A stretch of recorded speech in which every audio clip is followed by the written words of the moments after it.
All right, today we're going to talk about the modern moral dialogue, and we need to talk about it because it has changed and changed a great deal in the past few hundred years. And we need to understand uh, how, if we're going to talk about moral issues like justice, how these changes came about. So let's start then talking about talking. Can we talk? The modern moral dialogue. And I want you to think about some moral dialogues that you've had. So, for example, on this issue, I'm sure that's one we've all talked about. All right, so think about statements like these: a woman has rights over her own body, ergo, abortion is permissible. Right. I cannot will that my mother should have aborted me, ergo, abortion violates the golden rule. That's a reasonable argument. Murder is wrong, the embryo is a human individual, ergo, abortion should be illegal. I'm sure these are all arguments that you've heard.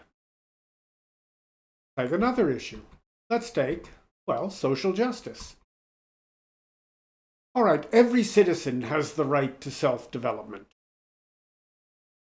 This requires access to health care, education, things like that. Otherwise, it'd be silly to talk about self development. But on the other hand, could you not argue we only have such obligations as we agree to, and so we cannot be required to pay for the needs of others? Well, let me point out a few things about these statements, all of them. Each argument is logical, or could be put into a logical format, and each purports to be objective. But they appeal to differing normative standards with vastly different history. The result is fragmentation. Each of the competing premises are certainly valid. There's no problem with anything anybody said there. But the premises have lost their relationship to each other. So they're no longer intelligible as a whole. Now, how this came about, well, we need to examine the history.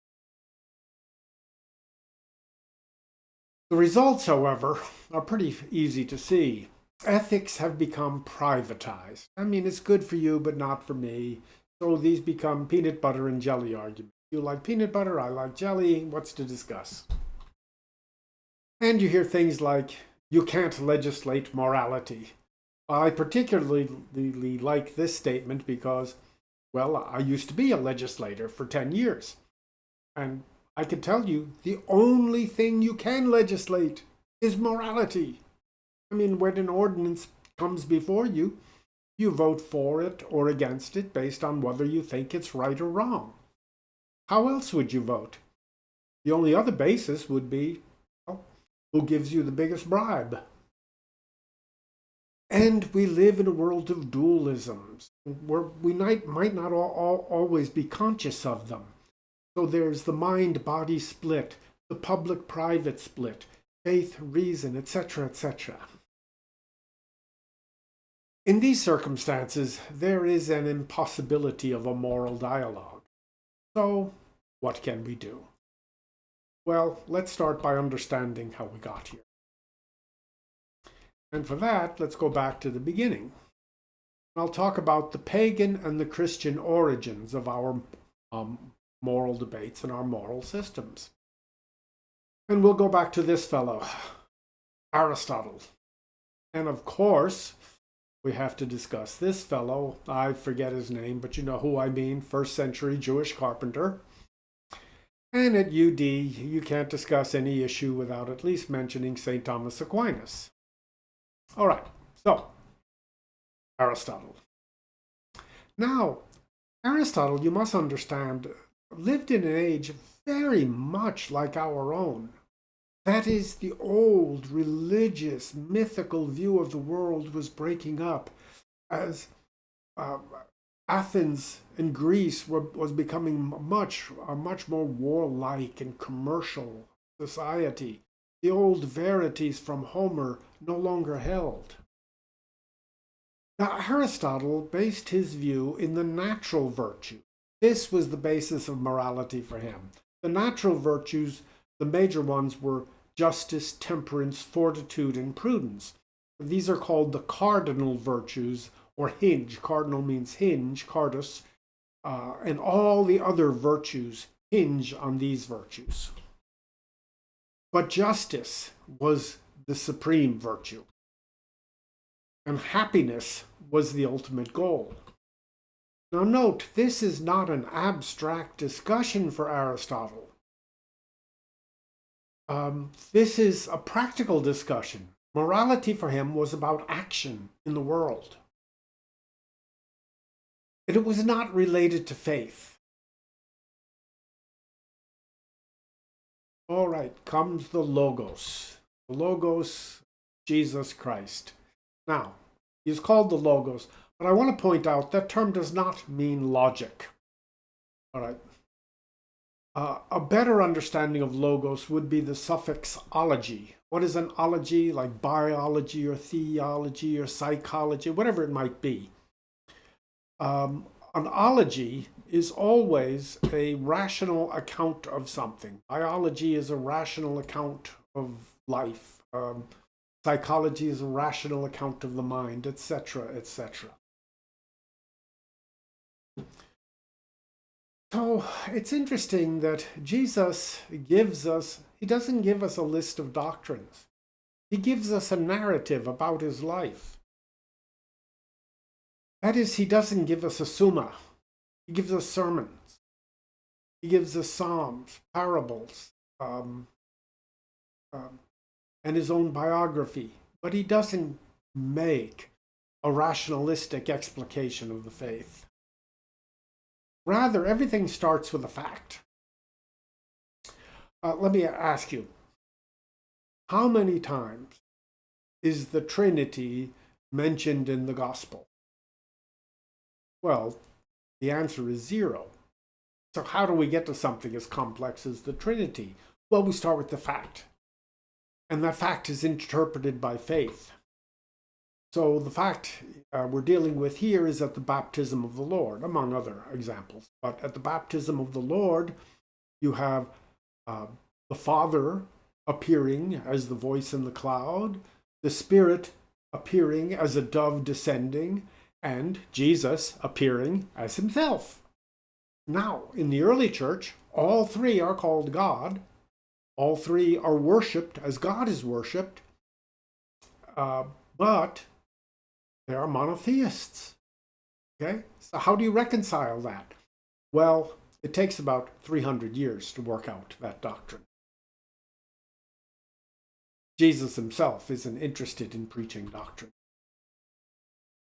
All right, let's jump ahead, 1,000 years or so, to the scholastic synthesis.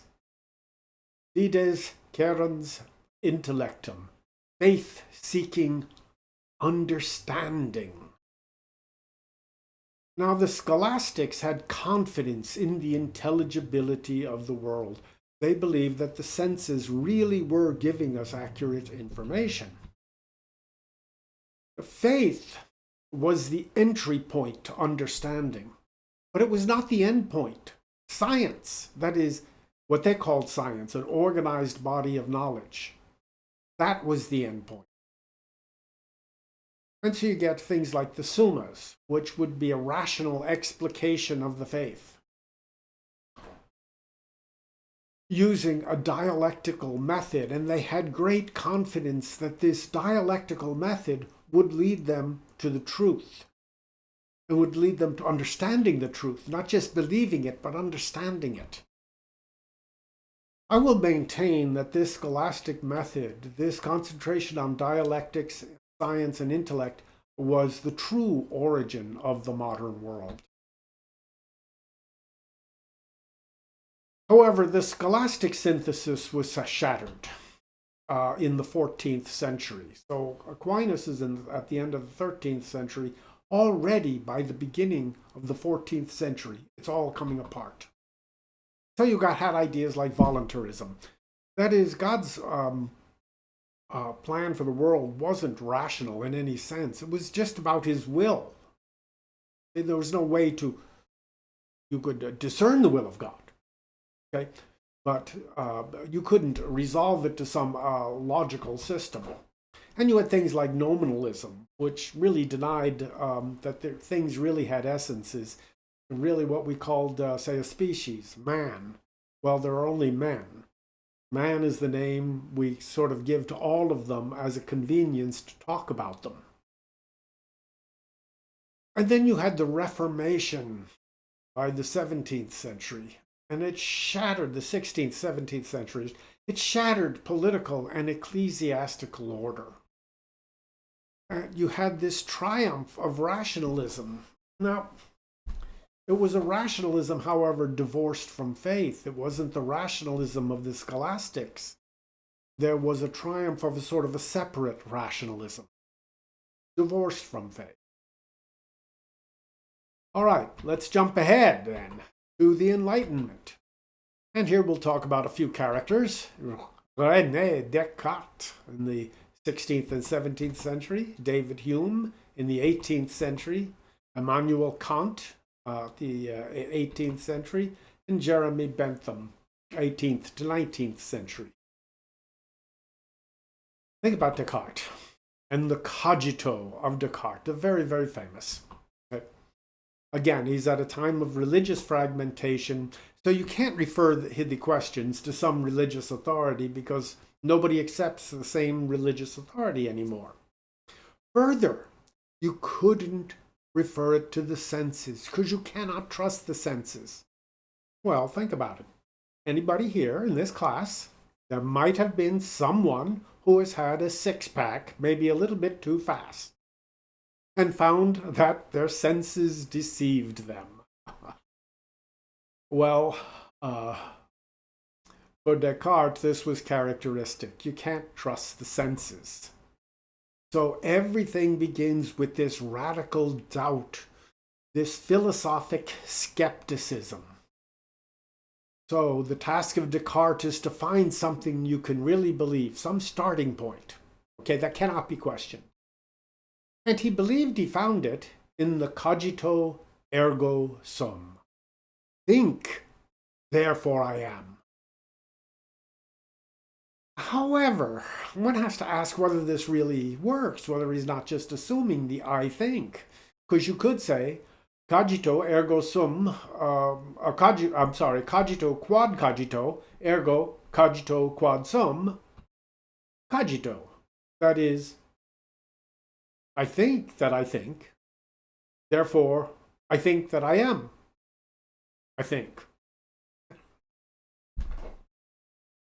Well, regardless, the point now is that reality is all up here. It's all mental. Right? The physical world, you can't trust it. The real world is up here.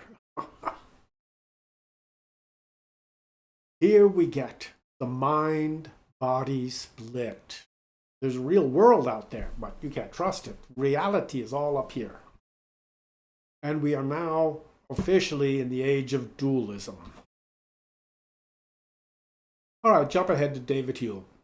Now, look, there's sort of a law of philosophical physics, and that states that for each philosophical assertion, there is an equal and opposite assertion. So, where Descartes made reality mental, made everything up here, David Hume rooted everything in the senses. Only the senses could be trusted. The mind lies to you all the time. Therefore, only the passions are reliable. Now, in Hume's system, morality equals utility. That's it. Whatever is useful. Also, Hume raises a very important point. For all this age of rationalism, he points out you cannot have a moral logic because there is no way in a syllogism to get an ought from an is. moral logic is simply, well, it's simply a lie. It can't be done. Well, let's understand what he's saying here, because he's not entirely wrong. And his objection has to really be understood to be answered. So think about a syllogism, the Aristotelian syllogism. You start with some major premise. All men are mortal. Socrates is a man. This is the minor premise. Socrates is mortal. This is the conclusion. Well, what actually happens then is the object of the major premise, that is mortal, becomes the object of the conclusion. The subject of the minor premise, Socrates, becomes the subject of the conclusion. The middle term, men in this case, drops out. The middle term is the term that appears in both the major and the minor premise and connects the two. So in this case, the middle term is men. It doesn't appear in the conclusion. But the subject and the object are connected by a verb of having or being. Okay? So where would an ought come in? You can only have having or being. You can't have ought in the conclusion. And Hume concludes moral logic is impossible. Well, that's not so easy to answer. Huh? So for Hume, good and evil only mean pride or humility. What makes you proud, that's good. What humbles you, makes you feel bad, that's evil. Well, Hume himself realized that this would result in an inadequate moral system, so he adds one thing, sympathy. There has to be sympathy. That is, if somebody goes to prison unjustly, you have to have sympathy because it might happen to you. But you only have sympathy if you think it's something that could happen to you. So without sympathy, his moral system wouldn't work. Well, sympathy is good, but does it really comport with the rest of his system, or does he have to adopt this one codicil to make his whole system work? All right, let's go to Immanuel Kant and the categorical imperative. For Kant, everything is about reason alone, not happiness or divine law or utility, reason. And this moral law derived from reason is categorical. It admits of no exceptions. The question you ask to reach Kant's moral law is, can we will that everyone act this way? And, well, that's a pretty good principle. I mean, that's always a wonderful thing to ask yourself. So, but it's not really logical in the way that Kant wants it to be logical. I mean, we can will that everybody acts in their own self-interest and is greedy. It may not result in a pleasant world, but it's possible. It's possible to will that. There's no self-contradiction. So Kant has to add another principle, and it's a pretty good principle. Always act to treat others as ends and not as means. Excellent moral principle. It really doesn't fit in, though, with the rest of his system, the rest of his logical system. It's not really a logical statement, it's a practical one. So in his attempts to be reasonable, you always have to ask, well, was he really all that reasonable? All right, then comes Bentham's utilitarian, which might be decisive for the modern world. Utility is whatever makes you happy, whatever floats your boat, okay? And so good and evil only mean pleasure and pain. That which gives pleasure is good, that which causes pain is evil. End of discussion. And this results in hedonic calculus, The greatest good for the greatest number. And there's no way to order these goods. They're all equal. So pushpin, he says, is as good as poetry. Pushpin, the child's game, is as good as poetry. You could like one or the other. There's no way to judge between them as to one being better than the other. All right, let's talk a minute about hedonic calculus. Here's the problem with hedonic calculus. Suppose I am Dr. John, and you come to me, three of you come to me and for an examination. And to the first one of you I say, Mary, I'm very sad to tell you, if you don't get a new heart, you are going to die. And the second one comes to me and I say to him, John, I'm very sorry to tell you that if you don't get a liver, you're going to die. And the third one comes to me and says, and I say, and I have good and bad news for you. The good news is that you're in perfect health. The bad news is that your heart and your liver are a perfect match for these others. Okay? So let's do our hedonic calculus, the greatest good for the greatest number. All right? Well, if we kill Anne, that would be bad, right? All right, -1. We all agree on that. But if we save John, that's +1. And if we save Mary, that's +2. -1, +2. Oops, the greatest good for the greatest number. Sorry, Anne, you die.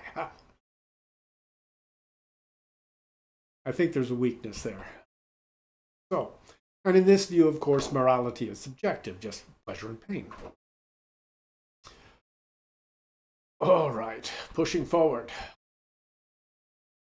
The modern moral dialogue.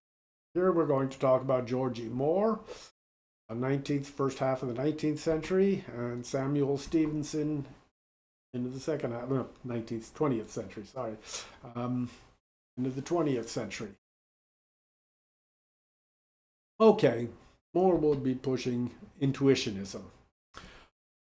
Has a number of propositions. One, moral values are known intuitively. This is subjectivism. But they're non-natural. They're undefinable. So they're incapable of proof or disproof. You just grasp it.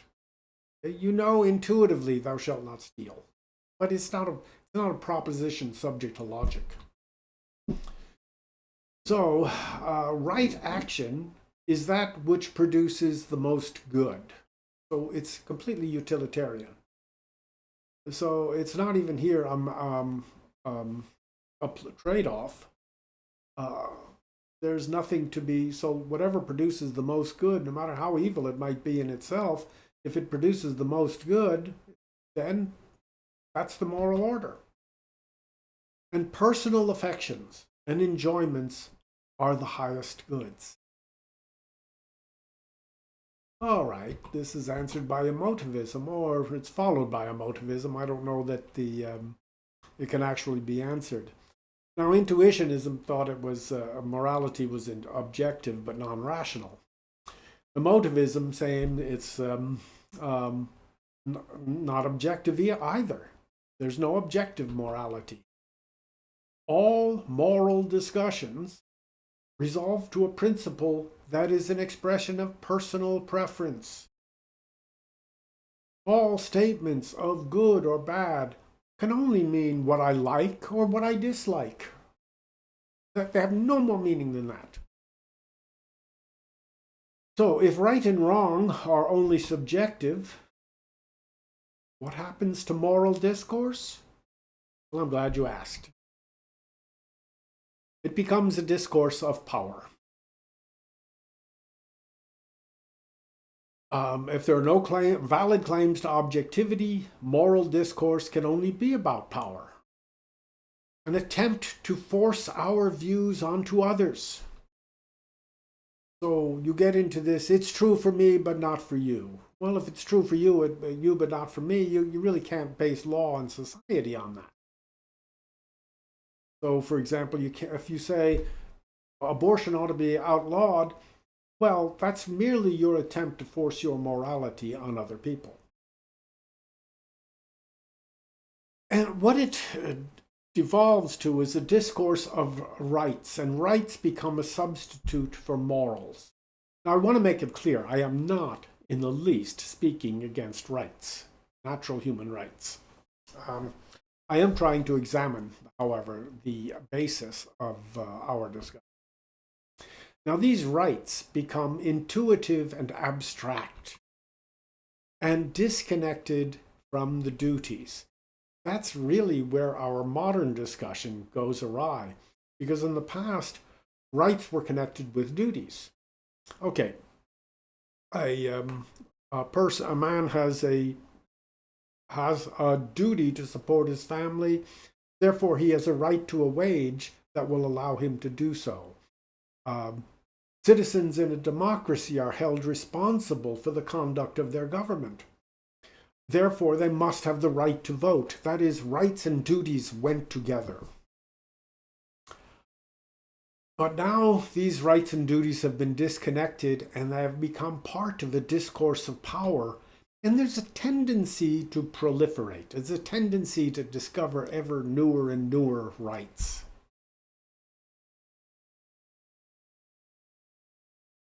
All right, let's try to recover the moral. How do we do this? Here I'm going to be talking about two thinkers, Alistair MacIntyre. Oh gosh, not him again. All right. Okay. Modern world is dominated by the idea of naturalism. That is, we can just look at take nature scientifically and rely just on these observations. This would eliminate theology. It would eliminate any philosophic authority. The debates then would become objective and could be reduced to pure science. Well, that's the theory.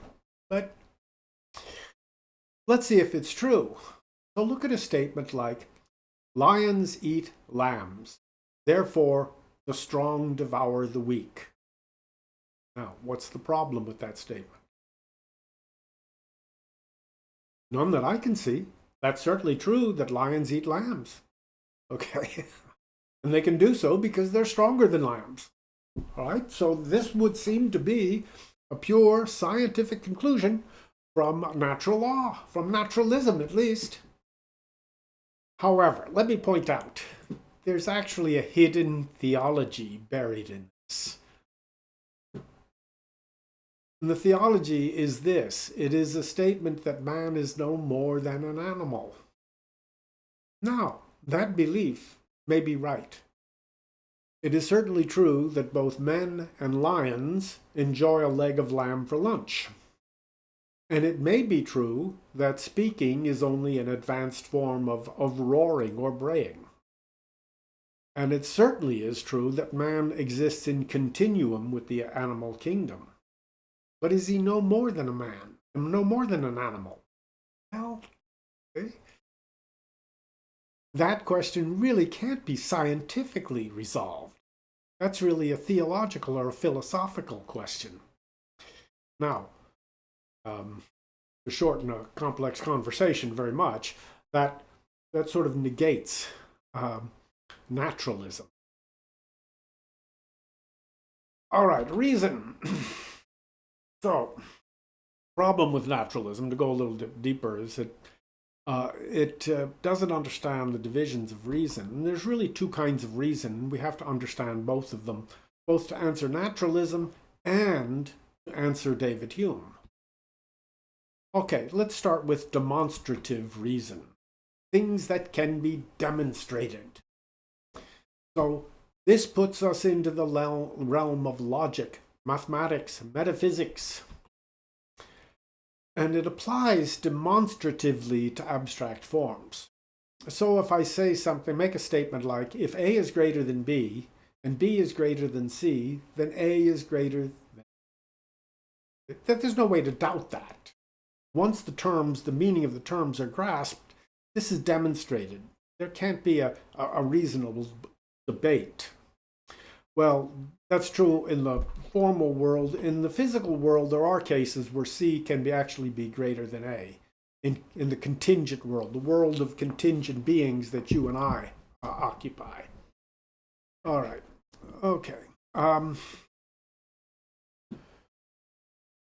Now, with demonstrative logic, Hume is right. There is no ought from is. Demonstrative logic cannot be used as the basis of moral logic. Well, the other kind of reason is the practical reason. The practical reason deals with the relationship of means to ends. Moral reason falls within the practical reason, not the demonstrative reason. And it always depends upon the choice of ends. And this is the basis of natural law, determining what the ends ought to be.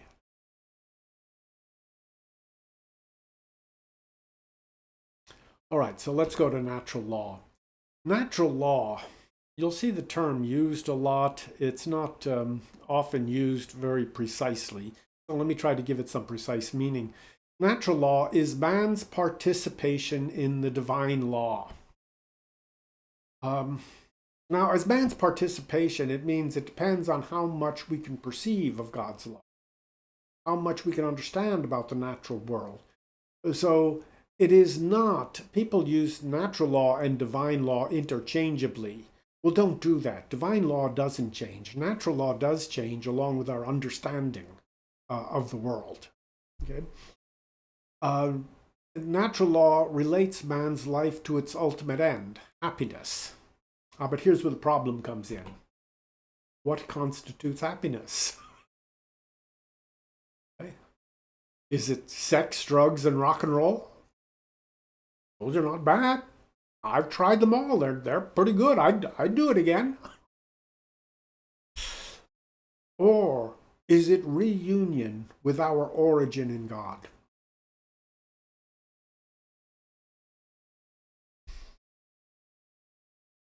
Well, natural law's first principle, and really its only principle, is do good and avoid evil. But natural law itself doesn't tell us what the good is. That comes from another place. That comes from telos. Now pay attention to this term. You're going to hear it throughout this course over and over and over again until, well, you're just sick of it. Telos is the end, purpose, or function of a thing. So, for example, we could talk about the bad watch. So this watch here, you see, the problem is it runs 5 minutes slow. You know, it loses 5 minutes every hour. I can never rely on it. It doesn't work all that well. I'm constantly resetting it, rewinding it. Well, I can confidently say it's a bad watch. Why? It doesn't fulfill the telos, the purpose of a watch. We can talk about the good farmer. Well, his crops win all the prizes at the county fair. His fields are always the best looking. His produce is considered by his fellows to be the best, etc., etc., etc. We can say he's a good farmer. He fulfills the end or purpose of being a farmer. Well, a telos is necessary for practical reason. In fact, you can't do practical reason unless you have a telos. Unless you know what a thing is supposed to do, you can't apply practical reason to it.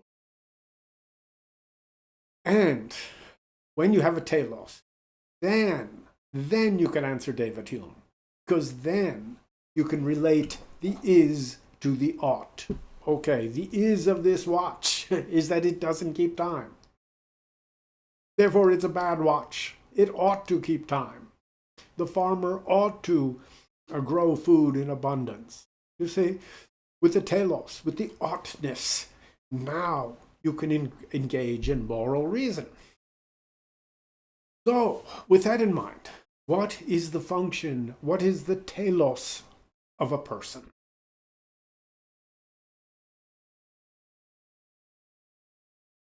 The person and society. Here we're going to talk about two thinkers, Hans Urs von Balthasar and John Milbank. Now, I'm not entirely objective here. John Milbank, if you look at the back of your textbook, you will find a blurb on it from John Milbank, and I think it was because of Milbank that I was able to get published. All right, so we have to start with this question: what is the human being? Okay. And there's two kind of views on that. We'll start with the first. The human being is an autonomous individual. As an autonomous individual, the human being has no natural obligations. Everything is determined by contract. That is, obligations one chooses to have, and only for as long as one chooses to have them. There's no natural good. There's only self-interest. See how this meshes with, historically, with utilitarianism and with hedonism and with emotivism, etc. And liberty in this system doesn't have a positive meaning. It has a negative meaning. It means just whatever happens when there's no restraints. Whatever happens in the absence of coercion. And in this system, you are self-owned. You own yourself. Everything about you is your own property. All right. The second view is that of the relational person. All right. For this view of the person is based on the image of the Trinity in Christianity. So we always speak of the Trinity as having three persons in one God. You will never, and never in 2,000 years of theology have you ever heard anybody talking about three individuals in God. Now, what makes someone a person? Well, a person refers to a relationship. So, in the Trinity, the names of the persons are names of relationships. So God the Father, you can only be a father in virtue of having an offspring. God the Son, you can only be a son in virtue of having a parent. And it's not as clear with the Holy Spirit, but the Holy Spirit is the spirit of the love between the Father and the Son. It's the spirit of this relationship. And a love that is so strong that it has its own personality. So, persons, then, are called into being by love. And they are the recipient of social gifts. Hence, they have social obligations. What do I mean by social gifts? Well, as an infant, you certainly could not have survived even for a day without receiving gifts from your mother, without receiving gifts from your family. But what's true of the infant is true of us as well. Each and every one of us is dependent upon society for our daily bread, on complex systems, even to go to the bathroom, to take a shower, to make a living at all, depend on these highly complex social systems. Hence, being dependent upon these social systems, we have social obligations. And in this view, the good is not just something personal. Okay, there's actual, real, objective goods, and hence there's a hierarchy of goods. Now, liberty is the freedom to discharge our obligations without hindrance. And in liberty, we have the rights necessary to discharge these obligations, and including the obligation to seek the truth and to seek beauty. Well, this view of the autonomous individual, man as an autonomous individual, is called individualism, and the second view as a relational person is called personalism. And that's really where the debate comes down to, between individualism and personalism. Okay, personhood and performance. All right, now, we talked about the telos, about whether something is fulfilling its role. But what is the role of a human person? Well, We are always performing a role. And role, a function, always has a function, a telos. So right now you are appearing in your roles as students, and I am appearing in my role as teacher. So there is a telos to being a student and a telos to being a teacher, and with a telos, we can make a judgment as to whether one is fulfilling that telos. Hence, moral logic applies. Furthermore, the person is an integral term. That is, a person is a combination, not a combination, but an integration of mind, soul, and body. There's no separation. Now, the dichotomies disappear. You don't have that mind-body split. You don't have that public-private split. So, mind versus body, social versus individual, and is versus ought. Now these things can be united. Okay, well, let's talk about values and culture, because it really has to come down to the question of culture. Culture is how a society answers all the questions. And culture answers all your questions. What you will eat, what you will wear, who you will marry, how you will make a living. Culture, it is culture that provides an answer to these questions, not just the philosophic questions, but the practical questions. Cultures propagate ideals and moral norms, and a culture establishes hierarchies of values. So, the modern culture gives priority to autonomy. Christian culture, and just about every other ancient culture, gives priority to community. Now that's hard for us to hear because we would like to have the autonomous individual. We've sort of been raised that way. But the rest of the world is not so sure, okay? Because the priority has always been with the family, with the community, with the nation, etc. Cultures, however, are never monolithic. There's always some sand in the gears. They're always grinding against each other, all right?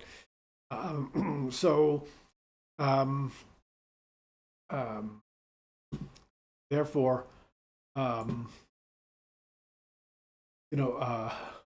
there's always going to be changes underway. They're never going to be static.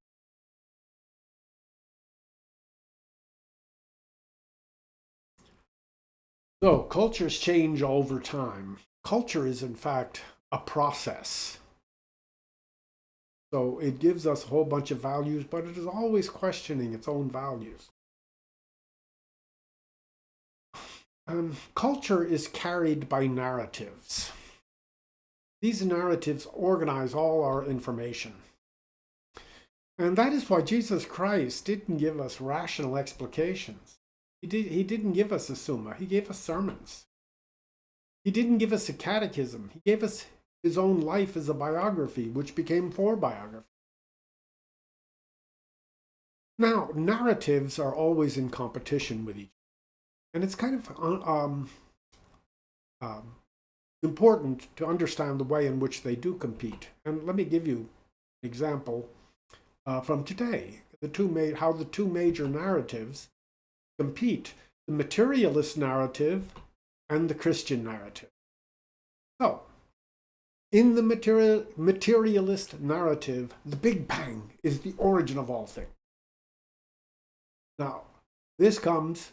Our whole universe was in a hot den. I just want to play this as the theme song to what was I don't know if anybody still watches it, but a very popular TV comedy called The Big Bang Theory. But okay. Well, you get the idea, all right? This is the whole modern narrative in one little song. I think it's very interesting.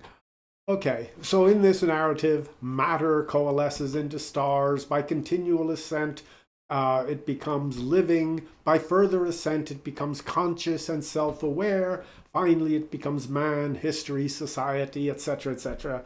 And so matter explains all things in this narrative?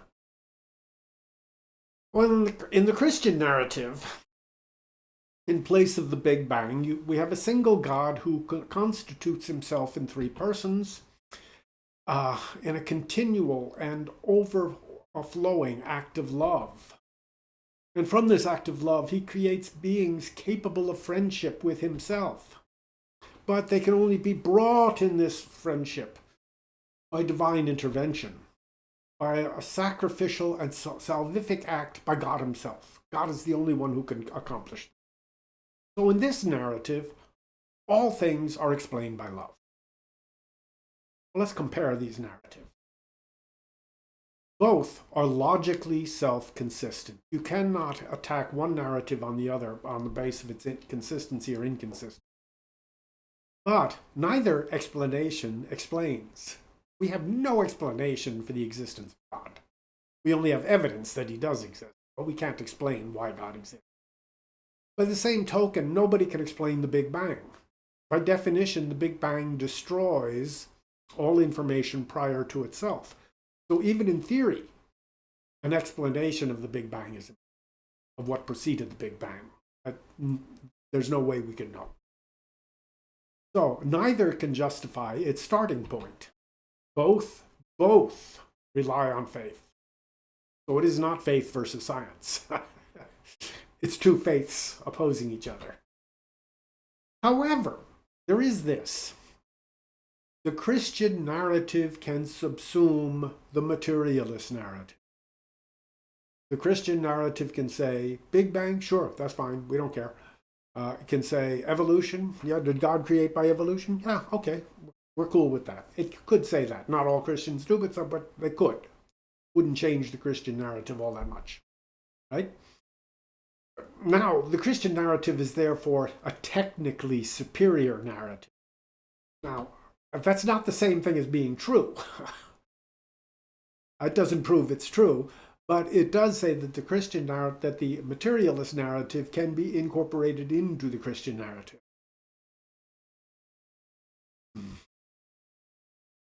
Let me suggest that you cannot out-argue another myth, and I see people do this all the time. They're going to prove these atheists wrong, or the atheists are going to prove these Christians wrong, whichever way. Really, it can't be done. You can only out-narrate it. You can only tell a better story. So you want to tell the best story you can. But that's hard for some people to take, especially in our age of rationalism, that it does come down to stories. But anybody who does any actual evangelization will tell you, yeah, it's the story that converts, not a chain of evidence, a chain of logic. All right, so that's where we are with our modern moral dialogue, right? So,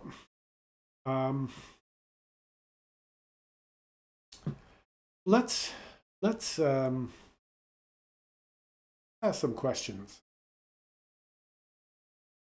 You have to ask where you fall out. Are you an individualist or a personalist? Okay? Now, there's no penalty for being one or the other. Okay?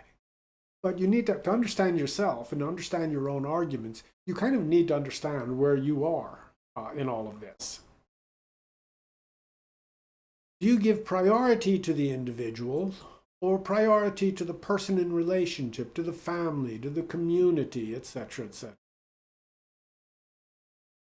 Is morality rooted in utility? What do you think?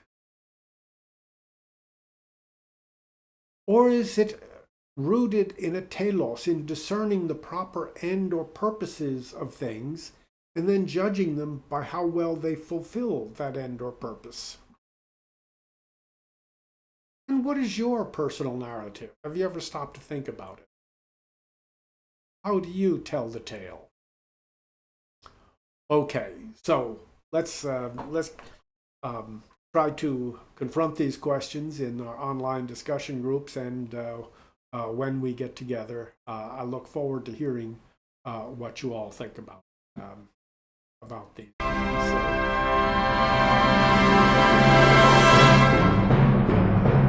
I will see you shortly.